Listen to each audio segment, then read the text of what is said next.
Connecting. And then you can go. All right.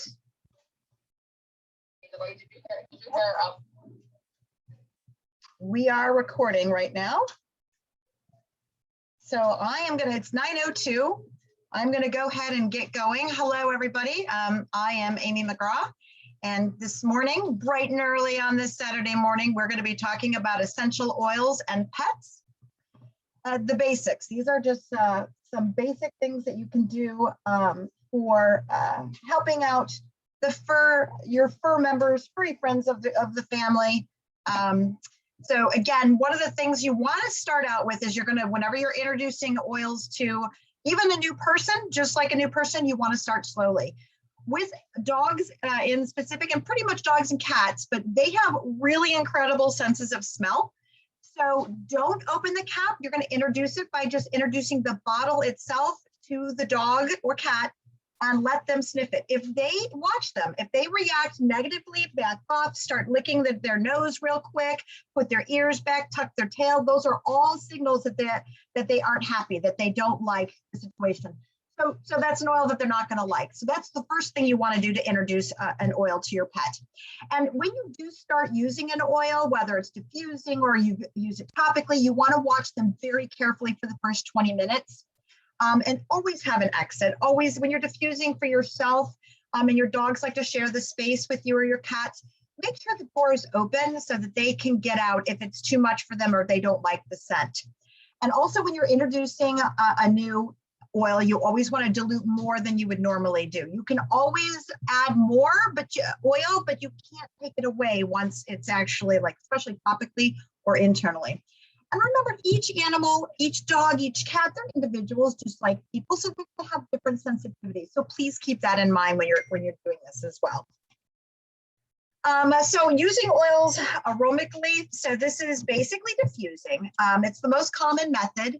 You can also use it by putting oil in a spray bottle and spraying it into the air if you don't have a diffuser. Another way is the direct inhalation from your hands.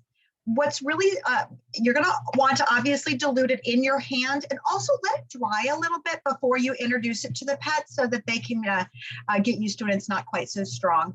You can also put it on a cloth or a cotton ball or even put it in their bedding. Don't start with that though, because you don't want their safe space to become someplace that they don't like if they don't like the oil that you've chosen. People also sometimes put oils on their air filters so that the air throughout the house is getting a little bit of that. Again, something that you'd want to do after you've introduced the oil to the pet. And another thing that's kind of cool is that they have these wearables for dogs. Like this particular one is a keychain or a dog collar chain in the shape of a bone. And see that little blue in there? That is basically a little pad that will absorb the oil. Again, you want it to be diluted though. And then you can put that right on their collar. That works great for things like fireworks and when you need them to be calm. For diffusing, you're going to only use tested as pure essential oils. If you're buying your oils like on Amazon or at the grocery store or at a pharmacy or something like that, you're not really going to be sure that the oils are tested as pure. And those chemicals that can be added in, it may not harm you, but it could harm the animals more so. Remember, they're smaller, so their body chemistry actually works a little different than ours. Also, when you're using, only use 3 to 4 drops in a water-based diffuser and make sure it's on a steady surface and can't be knocked over by your pet. Again, always make sure if you're diffusing in a room that the door is open and your pet has a way to get out. And then monitor your pet's reactions. If you see distress signals, that means they're not happy. Get them out of the room, get them away from that diffuser. So they can even take them outside so that they can get some fresh air and clear that out. You can see here, those are my 2 boys, and they love when I diffuse lavender. And this is actually a day I was diffusing some lavender, and I took that picture because they were very happy. Melaleuca is one you really want to be careful with both dogs and cats in terms of diffusing it. And really be careful with it. In fact, I would even talk to a veterinarian before doing anything with Melaleuca and cats. Cats don't have the liver enzymes, so they can't process like dogs or people can. So keep that in mind. Topically is another way that you can use oils, but you want to dilute, dilute, dilute. Always make sure that you have that diluted. The smaller the animal, the more dilution. So here's a quick sort of a thumb guide of how that dilution should work for, depending on a dog weight. Cats, obviously, they're going to be smaller, same sort of thing though. Less is more, especially when you're starting out with. You can always add more oil, but you can't take it back. Some different ones are the fractionated coconut oil, sweet almond oil, or avocado oil are some oils that you can use topically for diluting. And again, I'll just leave that up real quick for a sec too. Also, you can use, we're going to talk about internally as well, and you can dilute, you should dilute with a carrier oil, but use something that, would be normally ingested, like an avocado oil. So topically, and this is my baby, Biggie. That's Biggie has skin problems. And this is actually, I had put some oil in my hands and then had rubbed it onto the affected areas. You can see he loves it. So we always made sure he smelled it first before I started. But direct application, you can rub oil in your hands and then along their spine to get it on, if it's just something you're trying to get into their system. And also when you're doing it along their spine, you might want to do it like petting the fur backwards. That actually gets it into that skin a little bit easier rather than having it stick on the top of their fur. Massaging, you're going to rub your oil in your hands. Massage in a circular motion. We like that. Dogs like that. Cats like that too. So make sure that you're doing it not too hard, but again, when you're doing it with the fur going the backwards way, that gets it to that skin a little bit quicker. A roller ball, I use that a lot. They're good for areas with less fur. That's what I use actually on Biggie's tummy with his skin irritations. You can also put it in water and mist it, but please, please, please, remember when you're misting, those particles can go everywhere. You need to keep it away from the eyes. Don't even get it anywhere near the head when you're doing any kind of misting. Tips of the ears are also really good to get it in, especially with dogs. If the dog is having a lot of scratching, you can do the tips of the ears or behind the ears with Melaleuca. That works wonderfully.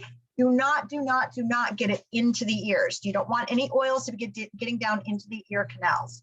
You can add it to their shampoo. If you have used essential oils, you might already be doing that with your own shampoo. You can certainly do that with the dog shampoo as well. And then there's also indirect applications. Again, like we talked about their pet bed. For cats, you can put it in the litter box on a rug. But again, make sure you're using this after you've tested it. The last thing you want to do is put it in a place that's their safe space, and it's something they don't like. That's going to turn out very badly. Also, you can use topically with reflexology. Just like people, pets have points as well, and it's mainly in their hind legs. I actually had to look this up because I couldn't figure out what was it about the hind legs. And I actually don't know what it is exactly, but it's where the blood flows. But every single pad and the different points on the pads are affecting a different area.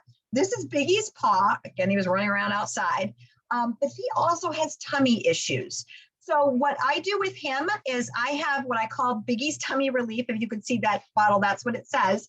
And I always put it on the hind of his left paw inside, basically where that 7 is. I put that right there. That's what I was just about to do with him on his back paw, and then rub it in. One thing I want to point out though, if your dog has sensitive feet, do not do this. You have to make sure this is with an animal that actually likes to have their paws touched. I have a 14-year-old dog who hates her paws touched. I can't do this with her because again, it'd be a negative experience. It's not going to help her. It's only going to make things worse. So again, make sure your animal is comfortable with you touching their paws, and then use it on that area and then massage it in. And again, this is diluted with that the carrier oil. For this, I use the fractionated coconut oil for topical. So that's it. What's in the roller ball, both for his tummy issues and for the skin issues. You can also use some oils internally, but please keep in mind, just like with people, not all oils can be used internally. Check the label to make sure that it can be used internally before you do it. Do not do this for cats. Again, you can talk with a veterinarian. There may be some oils that you can in special circumstances. The reason is because of the way cats groom. They're always grooming. They're always licking their fur. So to get something internally, the best thing to do is just to place it on the cat's fur. You're never going to use more than 2 drops, no matter how big your animal is. Again, less is more. And this is where if you're going to be using veggie capsules, where you're putting an oil in, you're going to use the carrier oil. Again, one that can be taken internally, like that avocado oil. Mixing it with food also can be done.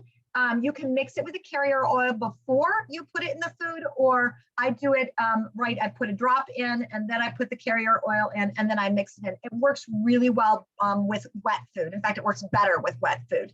And then the last thing is you can mix it in with water. So 1 drop to 2 cups is a good rule of thumb. Here's some of your top essential oils that can be used. You have your calming oils, cedarwood, lavender, frankincense, chamomile. Immune support is lavender, lemon, peppermint, and again, that tea tree or melaleuca, but again, that's for dogs only. And that's soothing. Again, cedarwood, frankincense, lavender, and peppermint. These are all oils that work great. Actually, this was taking at Christmas time. This is my Christmas photo with my babies. And I do peppermint with them. They love it, especially around the holidays. I love it. Some common concerns that are good for animals. I love this picture of Biggie and Sparty. They're like, which way do I go? Which way do I go? Skin rashes or irritations. And what works really well with that are lavender and frankincense and Roman chamomile. Actually, those 3 mixed together with a carrier oil is exactly what I use for Biggie for his tummy skin issues. A big one I think everybody can relate to if you have dogs are stress around the 4th of July or anytime fireworks are outside. That stresses dogs out. I've never met a dog that doesn't get an anxious reaction. Actually, take that back. My son had a husky that seemed to really love the big booms, but most dogs don't like it. Keep that in mind. Keep them away, obviously, someplace safe where they feel safe. And then use serenity or lavender or balance, or even a combination of the 3, but usually just one or the other works really, really well. And for digestive issues, you cannot go wrong with Digestin. I have had great success with, again, soothing those issues with the tummy. So those are some of the basics. And here's a few resources that I have found to be really, really helpful.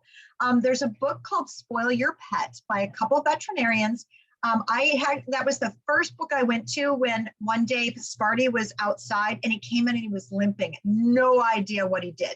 I looked it up. It said lavender and carrier oil. I let him smell it first, and then I slowly massaged it into his shoulder on the leg that he was limping. And then I put it by his nose and calmly watched him fall asleep. It was pretty cool. The next morning, he woke up and he was absolutely fine. Now, obviously, if there had been something more serious, oils aren't going to fix everything. So do keep in mind that if anything, you're trying to help soothe something, if you continue to see symptoms, please, please, please consult your vet.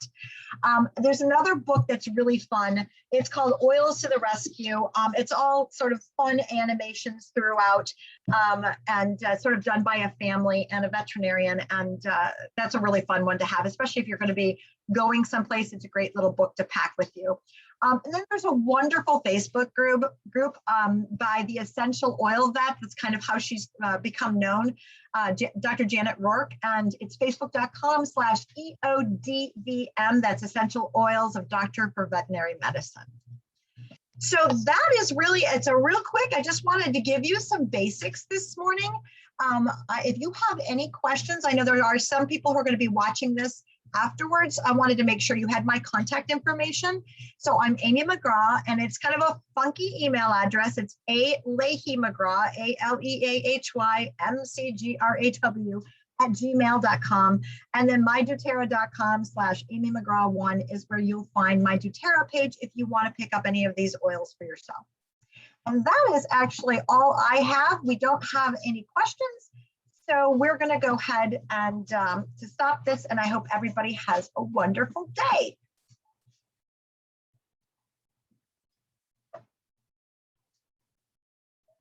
And I have to figure out how to end this.